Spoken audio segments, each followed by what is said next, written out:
In this video, you will learn how to withdraw funds on Creator Alliance.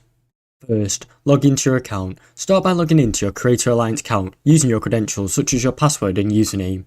Navigate to the payment or payout section. Once logged in, go to the payouts or withdrawals section of your account dashboard. This is usually found in the settings or finance site. Then, select withdrawal method. Choose your preferred withdrawal method. Creator Alliance typically supports the options such as bank transfer, PayPal or direct payments to other platforms, depending on what's available in your area. Enter withdrawal amount. Specify the amount you wish to withdraw. Make sure to check that if there are any minimum withdrawal limits or fees that may apply. Confirm and submit.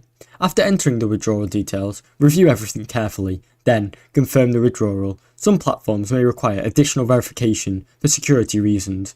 Wait for processing. After submitting your withdrawal, it may take some time for the payment to be processed, depending on your method or platform policies. Keep an eye out for email confirmation. Thanks for watching. Don't forget to like and subscribe.